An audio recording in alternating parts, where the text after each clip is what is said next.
Well, in just a couple of short weeks, this park is going to be jam-packed with people, with the whole point of Juneteenth is celebrating unity. But the unity of this community has been disrupted by what happened on May 14th. And so on commUNITY, we are looking at the Tops Market, a jewel of the community that has been disrupted by gunfire and lives lost. We're going to talk about what happened, what needs to happen, and most importantly, those 10 lives that were lost 2 weeks ago. Welcome to commUNITY. I'm Claudine Ewing. And I'm Pete Gallivan.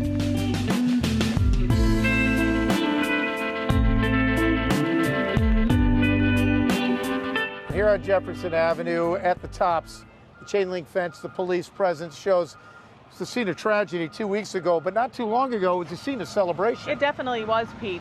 This was a supermarket that was so anticipated for the city of Buffalo, specifically the East Side. I remember being inside and there was just jubilation. Jubilation because people were able to walk from their homes and go to a supermarket. It was in their neighborhood. It was going to be doing something good for this community. It was an oasis in a food desert. It was an oasis. Yeah. It definitely was. But then that quickly changed. And here we are now. And so we're going to be talking with someone who is not from this area, but you are definitely immersed in it. Pastor Julian Cook from Macedonia. Thank you so much for joining us on commUNITY. Thank you for inviting me to be here. As you stand here outside of Tops, tell us what you're thinking and how you can help this community. Well, as I stand here, as I have for several days now, made a daily trip, I'm just filled with emotion, right? I mean, this site, as you said, of celebration, a center for community in many respects, a place that so many of my congregants and fellow community members, students that I teach at Houghton College, this is where they come for their groceries, but it's also where they came to pay their bills. It's also where they came to meet with friends, right? This is at the center of this corridor, and the way in which it has been turned into a site of such tragedy, of such racist trauma, has been just incredible. Even the people who survived the attack that were in the store are victims as well, because they're going to be going through survivor's guilt, PTSD, and we're already seeing plethora. it. We're already seeing it. I have an 80-year-old woman in my congregation who just a few weeks ago, I had to call her. She wasn't going to pick up her prescriptions because she didn't want to go into a grocery store. She was terrified. In a victory that was stripped from this community, that's right, stolen by someone, a racist from 2.5 hours away, but also the shooting, the fact that this store was so celebrated are symptoms of a greater problem. Absolutely. The reality is that this is the only grocery store in this corridor for about a 2-mile radius.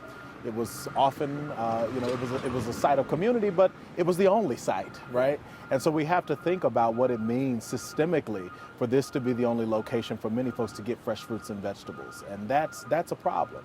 What are people in your congregation saying? Do they want to come back here, or is it mixed? It is a mixed. We're really seeing a mix of feelings around this. There are some who are saying that every time they re-enter this space, it will be re-traumatizing, right? That this should be some type of sacred site, but not a shopping center. And then there are those who say we fought so hard to get this here that we need to reclaim this space. And I can see value on both sides. So for me, as a community leader, the verdict is still out on that. I need to think through that a bit more.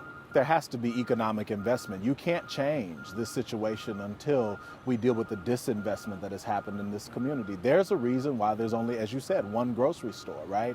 And it has to do with the lack of jobs. It has to do with the history of redlining that is a part of Buffalo's deep history of segregation. But it's also about disinvestment, and we need new blood. We need new opportunity flowing through this community. We need partners, corporate partners who will join and say, we want to change the story that exists here on the East Side. There's some wonderful stories, but there's also some pain. The reality is the East Side of Buffalo is a food desert. Mm-hmm. There is not a single grocery store like Tops, Wegmans, any in the Masson district at all. And a food desert is a place where there is a lack of access to quality foods, foods with a nutritional value, I should say. And when you are looking at living in a district or an area of the city where there is not access to that type of food, you have to consider how that impacts the community. Everyone goes to this Tops, and that's how it became this hub, this community center. It was more than just our grocery store. It was one of those beacons of hope that we had because we fought for it, and TOPS stepped up and installed this store on the east side of Buffalo. And now that this food store has been closed down temporarily, we do have a promise from TOPS that they will reopen. We just don't have the timeline either. But that was robbed from us. That was taken from us. And we have to make sure that the city of good neighbors remains the city of good neighbors. And anyone watching and everyone watching across the country knows that one day all of these resources, all of these volunteers, they're not going to be able to sustain the work that they're doing right now. And something is going to have to be done. We need another grocery store in another area on the east side. So we're hoping Wegmans, yes, I said Wegmans, we're hoping they step up and they give us a grocery store on another place on the east side of Buffalo. For many black people, racism is one of their greatest threats. Buffalo in the national spotlight. We cannot let hate win. Amen. And I think that we ought to note that Buffalo rose to the occasion. There's been no violence. There's been no riots. Buffalo stood up with love to answer hate. Amen. Buffalo stood up with dignity to answer an atrocity. Amen.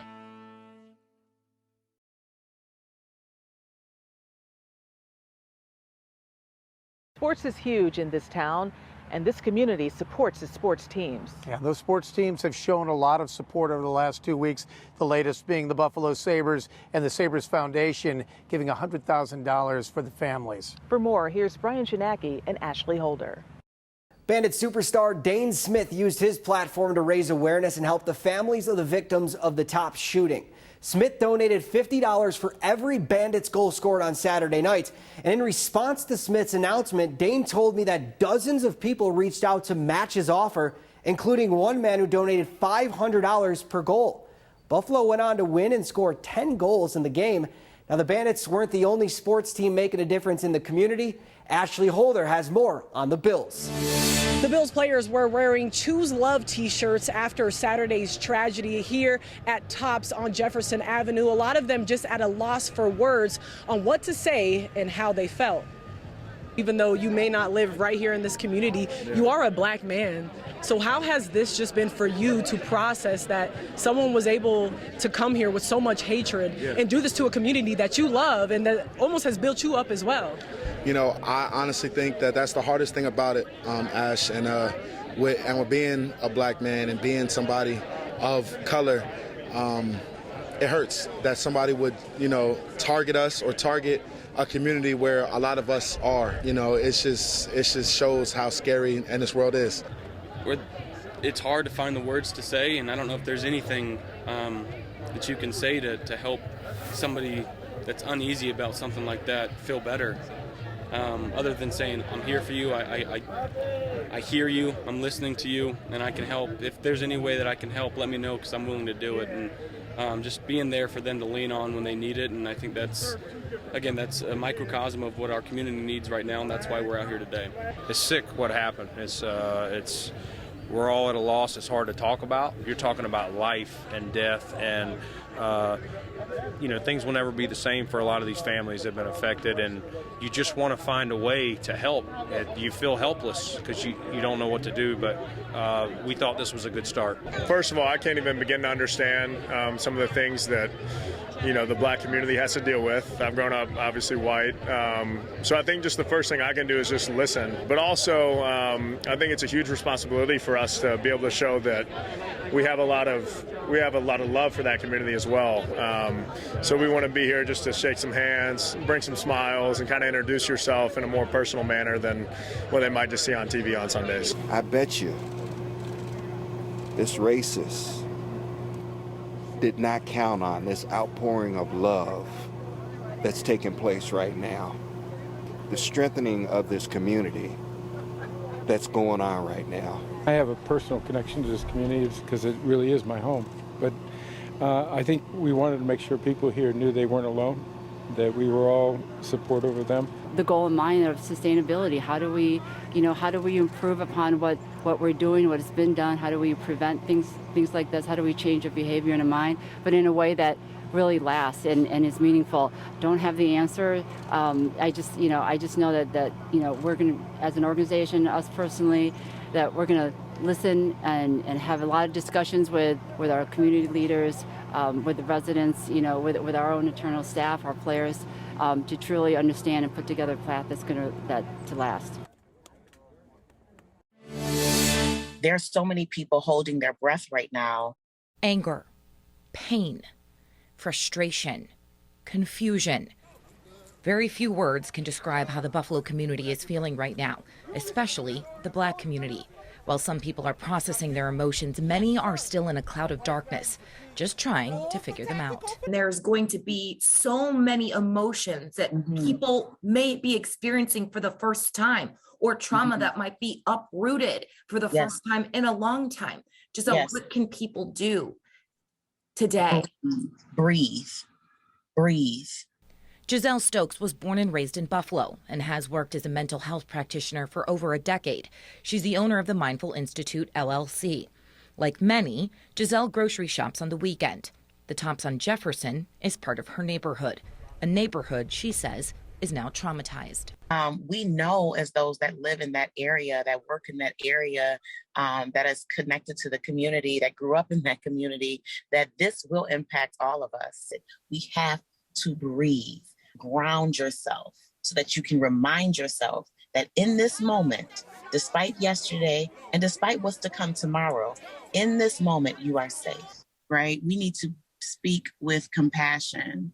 People are hurting and people don't have the words, but quite frankly, being strong, Buffalo strong, African-American but strong, all of those things are amazing if you can be it. Talk to one another, listen to one another, support one another, and please ask for help. You've covered so many of these shootings that have disrupted communities across America. For it to happen in New York State, in the city of Buffalo, so far, what have you been able to capture here? What I think I've captured, and I have covered a lot of these, but there seems to be a special sense of being selected, singled out. The fact that this person not only apparently had a detailed plan of action, but that this city, this corner, this market was identified as that place. And I think it's cast an especially strong sense of vulnerability here. And people trying to wrap their heads around it. Well, why here? Why would someone, do this, but why would they, plan and end up here? I think that's hard for folks. And here we're talking about a food desert. Finally, now people are starting to recognize that you need fresh food. But now we have to be concerned about our health with diabetes, with hypertension. And so it's been a food desert for so long. Now they're suffering. They don't have what they need. We've done a lot of reporting on food deserts, but in the context of a mass shooting, it's a different kind of way to look at this. But a number of people I talked to who lost people, who certainly are distraught by what happened here, they talk about how important this grocery store was to the community. One lady over here at a hair salon telling me, I remember when they put it in there, how important it was. Another person said they hired a lot of people from the neighborhood. It represents a lot.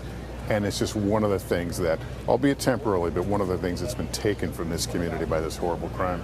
We are both African Americans, and while our families are diverse, especially mine is, I'm sure yours is nowadays, but it still hits home. It's hard because it reminds all of us, no matter what your stature in life is, that there are people who are going to judge you solely on the color of your skin. And racism is not new to this country, this community, anywhere. But sometimes it can be a slap in the face and remind you this exists. This person studied this. This person twisted and found some logic in poisonous conspiracy theories. That's happening now. Thankfully, many of them don't arm themselves and commit atrocities like this, but enough have the capability. They're thinking about it. So we can't pretend that we're not a part of this. We are. The fact that this was an attack aimed at black people is not lost on any of us. And no matter where you are in life, what you're doing, there are people who only see you in through that one lens. Coming up. The opposite of love is not hate. Hate is a derivative of the opposite of love. The opposite of love is self-centeredness. And our special community tribute to the victims.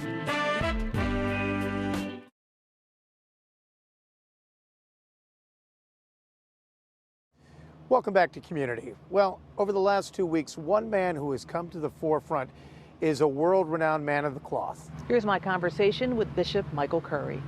The mass shooting at Tops on Jefferson hit home with Bishop Michael Curry, presiding bishop of the Episcopal Church. He said his heart is heavy with the news that a white supremacist gunman took the lives of 10 children of God in Buffalo. He grew up walking just a short distance from the scene of the crime. Buffalo's black community, he said, raised and formed him, and he grieves with the city. I interviewed Bishop Curry 4 days before the mass shooting. We discussed what he says is needed in the world: love. My sister, we have got to do it, and more than that, together. Most remember him from delivering the powerful wedding sermon for Prince Harry and Meghan Markle, The Power of Love. When love is the way, when love is the way. It was breaking new ground to show us what our common humanity can look like at our very best and at our best moments. Curry, a Hutch Tech grad, grew up on Hamlin Road and still gets with his childhood friends, including a local judge. There's a local woman who played a role in his life when his mother passed away. Her name, Josephine Robbins. He always said he was going to be a priest. Always. I mean, she is a remarkable person. She's proof that giants still walk on the land. They still exist. Yeah. People who actually live to make a difference in the lives of others. Something he's doing now, preaching about a way that can help ease tensions in the world. His book is called Love is the Way. But why do we have to tell people that love is the way? Well, I think on some level we do understand. Our world is on the edge of war in Ukraine. And the people of Ukraine are simply trying to be free. That's all they want to do is be free. And yet they're having to fight for their freedom. We live in a world like this. The opposite of love is selfishness. And that is the most destructive force and power in the world. It is selfishness that is behind bigotry, racism, hatred, homophobia. It is selfishness that is behind any person putting down another person so they can puff themselves up. But love, you see, is the opposite of that. Love seeks the good. Love seeks what is just. Love seeks what is kind, what is compassionate. Love seeks to make a better world. And as we wrap up another month of Community, we need to remember all of the victims, those traumatized who were in the store. And those who were shot and injured, including Zaire Goodman of Buffalo, Jennifer Warrington of Tonawanda, and Christopher Braden of Lackawanna. And most importantly, the 10 lives who were lost on 5/14. We will never forget them. This community will never forget them. This is our tribute to all of the families. We will see you next month on Community. As you know, everybody who got killed tonight didn't deserve that. This is a day of great sadness for all of us in the city of Buffalo. I hope that as a nation, as a community, just people at home, they teach their kids to love instead of hate, because that's not what she represented. This is my son, Jake Patterson. He is 12 years old. And they took his father. He will grow up fatherless.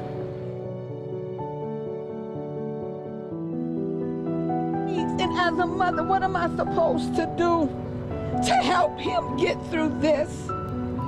I need a village to help me raise and be here for my son, because he has no father. Nothing's going to take the place of my mom. I'm a child.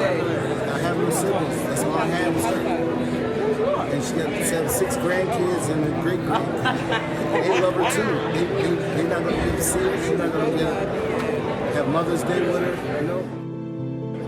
This is my my brother was here today, we would not be here in this situation. So I'm just hoping that, again, you know, my brother doesn't die in vain. I hope that something is able to happen. We just need change. We need to stop and end this racism. As we all know, Buffalo is a melting pot, and we just all need to come together and just make positive change. I think it needs to start with the education system. Marcus was a beautiful young man. I mean, a beautiful guy, loving, caring. He took care of me and his daughter. He was our hero. There's nothing that he wouldn't do for us or his mom.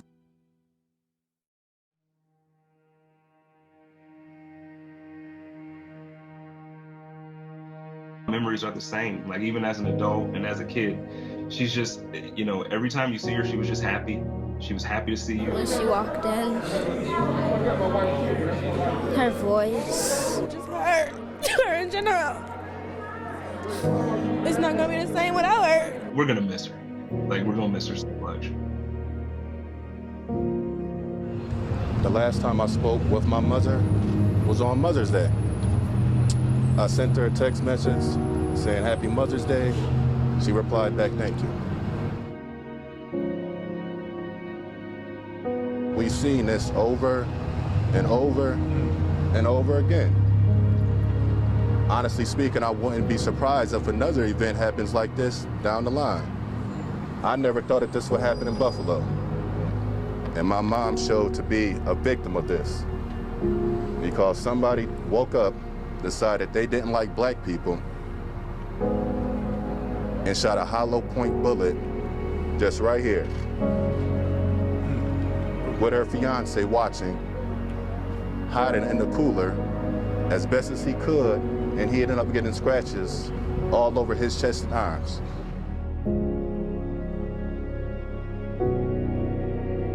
No matter what she went through, she was full of life, caring, happy. She cared about everyone.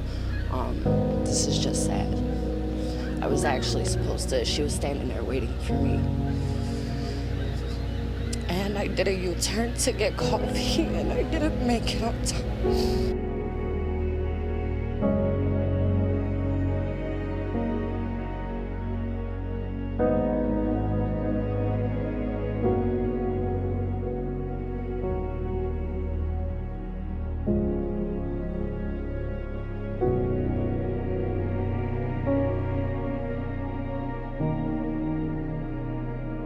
I am the eldest daughter of Ruth Whitfield.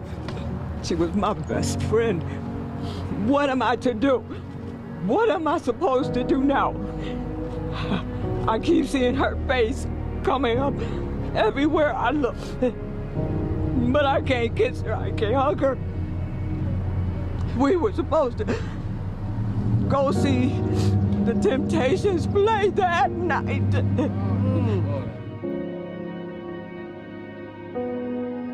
I need this violence to stop. We need to fix this, and we need to fix it now. He loved others, how he loved his family, how he extremely loved his job, and how he loved his community. And I'm feeling mixed emotions. I'm feeling sorrow. I'm feeling grief. I'm feeling pain.